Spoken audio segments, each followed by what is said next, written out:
नमस्कार आप सबको। पूरा हफ्ता काफी उठापटक का रहा। जो विगत 7-8 हफ्तों से एक विमर्श चल रहा था सीमा पर चाइना के साथ तनाव को लेकर, जो 60 स्क्वायर किलोमीटर भूभाग पर कब्जा, जिसकी सैटेलाइट की हाई रेजोल्यूशन इमेजेस के माध्यम से पुष्टि हो रही थी, military troops, military operations, China का बढ़ता दखल, उनके टेंट्स, हमारे लेफ्टिनेंट जनरल पेनॉक की और तमाम सारे ट्वीट्स के माध्यम से हमें जो पुख्ता जानकारी गलवान वैली, पेंगोंग लेक, कुनला पास, फिंगर 4 से फिंगर 8 तक चाइना के अतिक्रमण से संबंधित एकता, अखंडता और संप्रभुता के विषय पर संपूर्ण भारतवासी एक स्वर में प्रधानमंत्री जी के साथ थे।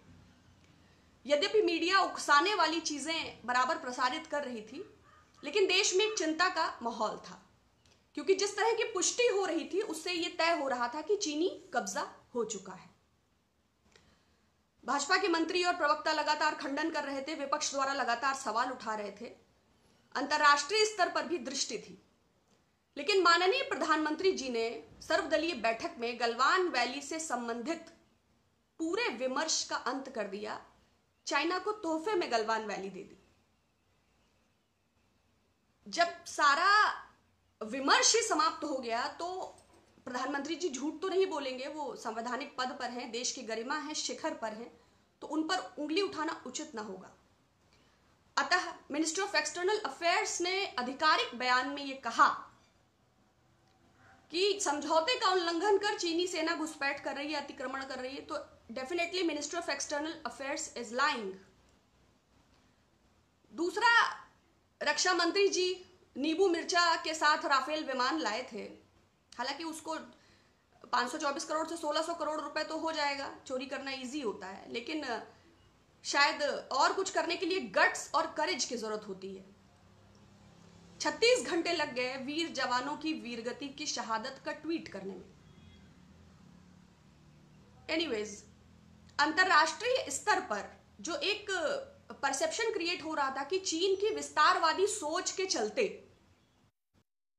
भारत पर अतिक्रमण का प्रयास हो रहा है, एक कंट्रीज जो हो रहे थे लामबंद या हमारे साथ हो रहे थे, जो एक 70 वर्षों में एक भारत की एक स्वाभिमानी देश की, एक शांतिपूर्ण देश की जो छवि थी, माननीय प्रधानमंत्री जी के बयान से वो धूल धूसरित हो गई। जो कायराना एक छवि हमारी क्रिएट हुई और जो तमाम हमारे समर्थन में देश आ रहे थे वो सब पीछे हट गए। जाहिर बात है चीन इससे और अधिक आक्रामक हो गया। प्रधानमंत्री जी के बयान को उसने खुद को डिफेंड करने के लिए इस्तेमाल किया, चाहे वो चीनी दूतावास हो, चाहे वो चीनी एम्बेसडर हो, चाहे वो चाइनीज मीडिया हो। पहले भी ग्लोब टाइम्स हो या उनके और अधिकारी हो, बराबर ट्वीट्स कर रहे थे, हम ही पीछे हट रहे थे। अब उसको डिफेंड कर चाहिए। चाइना और आक्रामक इन द सेंस, नेपाल काला पानी पर लाल आंखें दिखा रहा है, पाकिस्तान एक दबा कुचला मुल्क है, आतंकवाद प्रेरित मुल्क है। संघ ने मोदी जी की माचो पोस्चराइजेशन के लिए, एक ऐसी पोजीशनिंग के लिए, एक अच्छे बैट्समैन को एक अच्छे बॉलर की भी नीड होती, अपोनेंट के तौर पर पाकिस्तान को विकसित जरूर किया, लेकिन अगर पाकिस्तान न्यूक्लियर पावर भी है तो वो चाइना के दम पर ही। अब चाइना पाकिस्तान पर खुला हाथ रखेगा। बांग्लादेश और श्रीलंका के साथ वो बराबर व्यापारिक प्रलोभन दे रहा है। म्यांमार पहले से उसके बस में है, अब वो जम्मू कश्मीर में अस्थिरता को बढ़ाएगा,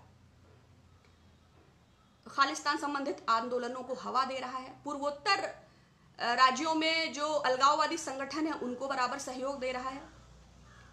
बात नेपाल, म्यांमार, बांग्लादेश, श्रीलंका और तमाम हमारी सीमाओं की तो है ही। सुब्रमण्यम स्वामी जी ने ट्वीट किया है, अमेरिकन मीडिया ने इसको काफी प्रेफरेंस दिया है, कि डोकलाम का 2017 का समझौता तोड़ चीनियों ने वहां कब्जा कर लिया है। भाजपा के सांसद हैं, भाजपा के एक और सांसद अरुणाचल ईस्ट से तपन गांव, उन्होंने कहा कि बराबर 12 किलोमीटर तक वो पेट्रोलिंग करने आते हैं, वो इंटरनेशनल बॉर्डर है, अरुणाचल सिक्किम बॉर्डर पर वो बराबर अपना हस्तक्षेप बढ़ा रहे हैं, सरकार गंभीरता से नहीं ले रही। सरकार ने तब भी गंभीरता से नहीं लिया जब इंटेलिजेंस फेल्योर पुलवामा के केस में हुआ था। अभिनंदन के केस में कैमरे ही कैमरे थे। एयर स्ट्राइक का श्रेय लेने के लिए एक होड़ थी। प्रधानमंत्री जी सच बोल रहे हैं। जो 20 जवान वीरगति को प्राप्त हुए, जो निहत्थे, वो चीन की सीमा में थे या भारत की सीमा में थे? रक्षा मंत्री बोलेंगे नहीं, विदेश मंत्री बोलेंगे, विदेश मंत्री S Jaishankar, such a qualified man, वो जब कोई ट्वीट नहीं आता है तो उनका ट्वीट आता है कि 96 और 2005 के समझौतों के अंतर्गत, हमें नहीं लगता कि उन्हें समझौतों का ज्ञान नहीं है, क्योंकि फौरन लेफ्टिनेंट जनरल पनाग ने समझौते की कॉपी को ट्वीट कर दिया जिसमें क्लियरली मेंशन है कि ये सीमा प्रबंधन के मैटर पे ये समझौता लागू है। अगर 52-58 साल से गोली चली ही नहीं और डिफेंस की स्थिति में क्या होगा? तो जो विपक्ष में थे एक के बदले 10 सर ला रहे थे, जो विपक्ष में थे, तो क्या कहा जा सकता है? और जो वर्तमान हालात हम देख रहे हैं, अगर स्मृति ईरानी जी कहीं हो तो उनसे अनुरोध है कि चूड़ियों के साथ साथ एक जोड़ी बिछिया भी प्रधानमंत्री जी को फॉरवर्ड कर दीजिए, क्योंकि देश का स्वाभिमान और गौरव झुक गया है और सेना और सैनिकों की शहादत का ये अपमान है। अब चाइना जो कर रहा है वो हम देख रहे हैं, लेकिन हम प्रधानमंत्री जी के नेतृत्व कौशल पर लगातार प्रश्न चिन्ह जारी है। आर्थिक मोर्चे पर वो पूरी तरह विफल हुए, कोरोना संक्रमण को नियंत्रित करने के मुद्दे पर वो विफल रहे, भ्रष्टाचार के मुद्दे पर वो पूरी तरह विफल रहे। अगर कुछ है तो डोमेस्टिक ऑडियंस को सेटिस्फाइड करने वाले जो भाषणबाजी उनका है। कोरोना के आज सुबह भी वो जिक्र कर रहे थे, कोरोना संक्रमण 19 मार्च को प्रकट होते हैं, देश को बताते हैं, इटली का उदाहरण देते हैं, आत्मनिर्भर होने का संकेत देते हैं, वोकल फॉर लोकल बराबर, लेकिन कभी रणनीति सरकार के पास क्या योजना है? राज्य सरकारें कहती हैं वेंटिलेटर दे दीजिए, टेस्टिंग किट्स दे दीजिए, डॉक्टर्स कहते हैं पीपीई दे दीजिए, ग्लव्स दे दीजिए, सैनिटाइजर्स दे दीजिए, हैंड मास्क दे दीजिए, लेकिन सरकार की रणनीति को स्पष्ट करने के स्थान पर प्रधानमंत्री सदा भावनात्मक रूप से अपील करके अंतर्ध्यान हो जाते हैं।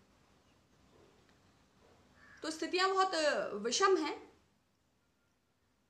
और बायकॉट चाइना बहुत ट्रेंड हो रहा है। एक और 20 जवान शहीद होते हैं, दूसरी ओर 1126 करोड़ का कॉन्ट्रैक्ट दिल्ली मेरठ परियोजना, Shanghai tunnel engineering private limited, जो मेट्रो रेल कॉरिडोर में भी उन्होंने ही काम किया था। अभी भी जो कोल माइनिंग के लिए कंपनीज बिड कर रही हैं उसमें तमाम सारी कंपनीज चाइना के साथ पार्टनरशिप में हैं। अगर सरकार वाकई व्यापारिक और शत्रु संबंधों को लेकर गंभीर है तो कोई स्पष्ट गाइडलाइन क्यों नहीं जारी करती कि चाइना का एफडीआई नहीं आएगा, चाइना की कंपनियां भारत में व्यापार नहीं कर सकेंगी, चाइना जो 4 बिलियन हमारे स्टार्टअप्स में इन्वेस्टमेंट है, जो सोलर में 58% से ज़्यादा उसका इन्वेस्टमेंट है, जो ऑटो सेक्टर में 15 अरब डॉलर से ज़्यादा का चाइना का इन्वेस्टमेंट है, जो इंजीनियरिंग, सीमेंट, स्टील, फार्मा, सारे सेक्टर्स पर जो व्यापारिक एकाधिकार है और उसका बढ़ावा भी 2.5 गुना हुआ है। ये मोदी जी के कार्यकाल में ही हुआ है, 14.9 से 39% हुआ है 2000। तो 119 देशों की जो हजारों करोड़ की यात्राएं माननीय प्रधानमंत्री जी ने भारत को जगत गुरु बनाने की दिशा में की थी, तो विदेश नीति के मोर्चे पर, सामरिक नीति के मोर्चे पर, व्यापारिक नीति के मोर्चे पर हम कितना आगे बढ़ के आए हैं? क्या स्थिति है स्टार्टअप इंडिया की? क्या स्थिति है? भाई गांधी जी ने स्वदेशी का नारा दिया तो खादी का विकल्प भी दिया, लेकिन अभी देश के सामने मोदी जी ने क्या विकल्प रखे हैं? मेड इन चाइना शेर, made in China Shri Vallabh भाई पटेल जी की मूर्ति। अगर प्रधानमंत्री जी सच बोल रहे हैं तो जो लेफ्टिनेंट स्तर पर, जनरल स्तर पर, ब्रिगेडियर स्तर पर, मेजर जनरल स्तर पर लगातार मीटिंग्स हो रही थी, लगातार सीमा पर तनाव के दौरान, तो क्या वो सेना के वरिष्ठ अधिकारी हाका नूडल की रेसिपी पे बात कर रहे थे? मतलब ये nation is surprised, it's shocking, it's astonishing, and people are boycotting TikTok. TikTok पर माईजीओवी इंडिया का भी अकाउंट है, 1 मिलियन फॉलोअर्स हैं भारत सरकार के, और 20 जवानों की श्रद्धांजलि का वीडियो भी भारत सरकार के ऑफिशियल अकाउंट पर अपलोड किया गया है। अब जबकि प्रधानमंत्री जी ने बयान दे ही दिया है कि गलवान वैली में कुछ हुआ ही नहीं, तो you can carry on with Ola, Uber, UC browser, club factory से ऑर्डर करिए और पेड भुगतान, बाईजू से स्टडी करिए, एचडीएफसी में अकाउंट, तो कोई समस्या ही नहीं है। बहुत सारे लोग मुझे लिखकर भेजते हैं मीडिया पर बोलिए, मीडिया पर बोलिए। मीडिया पर क्या बोला जाए? दूरदर्शन गोबर गैस बनाने की विधि के अतिरिक्त कोई प्रोग्राम नहीं दिखाता। जो भारतीय जनता पार्टी के मुखपत्र हैं उनके एडिटोरियल आप पढ़ ही नहीं सकते। जो द हिंदू, टेलीग्राफ, जो बहुत अच्छे, जिनके पास कंटेंट है उनके पास व्यूअरशिप नहीं है। और सबके पास दाल रोटी का संकट है, सबके आगे परिवार है, सबको अपने घर का जीवन यापन करना है, जीविकोपार्जन करना है। तो उंगली उठाने के स्थान पर बेहतर है कि अल्टरनेट मीडिया को सपोर्ट कीजिए, उनका सब्सक्रिप्शन बढ़ाइए, उनकी व्यूअरशिप बढ़ाइए। अगर आपको पत्रकार विवेकी लगते हैं तो उनके आर्टिकल्स को फॉरवर्ड करिए, अल्टरनेट क्रिएट करिए। क्योंकि ये वास्तविकता है कि लोकसभा और राज्यसभा में प्रधानमंत्री जी की जो मजबूती है, तो ये कुछ भी बदलने में सक्षम है और वो कुछ भी मुकर सकते हैं। देखिए, दाल में नमक बराबर झूठ चलता है, मगर नमक की दाल तो है तो थोड़ा मुश्किल। जैसे मुझे आधार कार्ड या राशन कार्ड बनाना है तो बेसिक क्रेडेंशियल्स होते हैं, 3 पति पत्नी का नाम जो भी है, स्थायी पता और शैक्षिक योग्यता। आप पुराने वीडियोस देखिए प्रधानमंत्री जी के, बहुत ही कॉन्फिडेंस से वो अविवाहित हैं। एज अ सीएम वो कई कॉन्क्लेव्स वगैरह में आप पाएंगे कि अगर किसी की एंगेजमेंट भी होती है, आदमी एक बार बोलता है, गौना रोना ठौना सब कोई सारा गोल। 2014 को जब वो नामांकन भरते हैं, रात तक विवाहित होते हैं, सुबह विवाहित हो जाते हैं। वो झूठ बोलते हैं, डिग्रीज को लेके संदिग्ध है, डजंट मैटर। वो पाठ्यक्रम एंटायर पॉलिटिकल साइंस यूनिवर्सिटी में था ही नहीं। जब लोगों को हस्तलिखित डिग्री मिलती थी तो उन्हें कंप्यूटराइज्ड मिली। जो फॉन्ट 94 में माइक्रोसॉफ्ट ने पेटेंट कराया है, उस फॉन्ट में मिली। तो वो शुरू से मायावी शक्तियों के स्वामी हैं। तो इसलिए जो बेसिक क्रेडेंशियल्स जब संदिग्ध हो जाए, झूठ बोलना ठीक है, हिस्ट्री, ज्योग्राफी, इतिहास, नेहरू, गांधी, वल्लभ भाई पटेल, भगत सिंह, बहुत से विषयों पर इतना ज्यादा उन्होंने झूठ बोला है और समय समय पर तमाम सारे हिस्टोरियंस ने, इंक्लूडिंग श्री रामचंद्र गुहा ने उसको मतलब उसका प्रतिकार भी किया है। लेकिन कॉन्फिडेंस से झूठ बोलने से ज्यादा अब निर्लज्जता से माननीय प्रधानमंत्री जी जिस तरह झूठ बोलते हैं, उससे पूरा देश शर्मसार हो जाता है।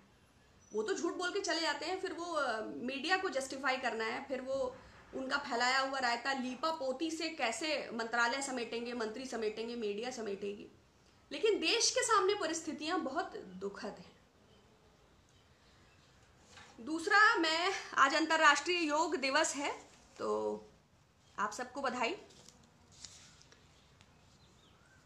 देखिए, चाइना द्वितीय आर्थिक महाशक्ति है, वीटो पावर है, सिक्योरिटी काउंसिल में उसकी स्टेबल पोजीशंस है। लेकिन भारतीय होने के नाते हमें अपने देश पर गर्व है और हम अपने प्रधानमंत्री जी के साथ हैं। वो जो फैसला लेंगे उसमें साथ हैं और उनसे ये आशा करते हैं, ये भावनात्मक अपील करते हैं कि वो बुद्धिमत्ता और विवेक से अपने इस फर्जी आभा मंडल से बाहर आते हुए, देश की बात हुए, देश के हालात और आर्थिक संकट और परिस्थितियों को समझते हुए बुद्धिमत्तापूर्ण फैसले लेंगे। ये उनसे अनुरोध भी है और अपेक्षा भी।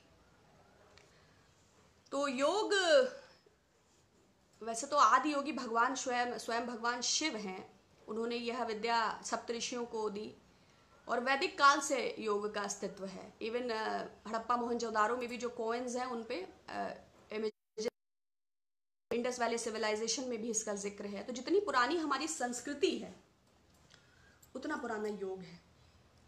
लेकिन अभी कुछ समय से चूंकि संस्कृति पर एकाधिकार करने की भी परंपरा चल रही है, तो योग को भी 2007 में पतंजलि महासूत्र करके, ये सबसे पुराना 200 ईसा पूर्व के ये सबसे पुराना ग्रंथ है योग का, बहुत बड़ा भाष्य, इसकी बहुत बड़ी महत्ता है। 2007 में इसी नाम को आधार बनाते हुए पतंजलि योगपीठ नामक एक कंपनी बनाई गई, बाबा रामदेव।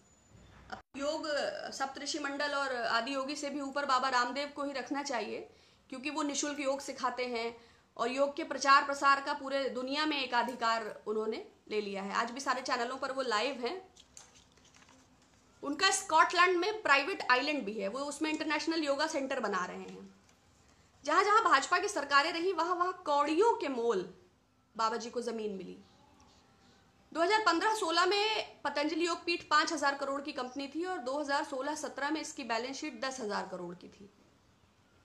देवेंद्र फडणवीस जी ने तो किसी और कंपनी ने बिडिंग ही नहीं किया। आत्मनिर्भर भारत के वोकल फॉर लोकल के सबसे बड़े प्रणेता जो हैं वो स्वयं बाबा रामदेव ही हैं। नागपुर में 500 एकड़ और उत्तर प्रदेश सरकार में भी जैसे ही भारतीय जनता पार्टी की सरकार बनती है 2,000 करोड़ का फूड पार्क का इनका यूपी में भी कॉन्ट्रैक्ट है। और शिवराज सिंह चौहान तो कोरोना के इलाज में भी बाबा रामदेव को इन्वॉल्व कर रहे थे। 200-500 करोड़ का काम उधर हो जाता, लेकिन धार जिले में उनका बहुत बड़ा मेगा फूड पार्क का उधर भी प्रोजेक्ट है, मैन्युफैक्चरिंग यूनिट है। और दीनहीन है इसलिए जो 68,000 करोड़ विलफुल डिफॉल्टर्स का पैसा माफ किया गया उसमें 2,500 करोड़ से ज्यादा बाबा रामदेव का कर्जा भी माफ किया गया है। एक बुक है गॉड मैन टू टाइकून, वैसे तो so many godman are con man, Priyanka Narayan की ये बुक है। इसमें स्वदेशी आंदोलन के जो संचालक मेन राजीव दीक्षित जी थे और उनकी हत्या से जुड़ी कंट्रोवर्सी में बाबा रामदेव की जो भूमिका थी, उनका जो पोस्टमार्टम नहीं होने दिया और उनकी जो वसीयत पर हड़प लिया या जो एकाधिकार किया गया, टैक्स एग्जेम्पशंस में भी, मनी से जुड़े भी, तो आप लोग भी अनुलोम विलोम कपाल भाती करिए। हो सकता है कुछ विकास योग और प्राणायाम के माध्यम से बाबा जी द्वारा आशीर्वाद रूप में आपको भी प्राप्त हो।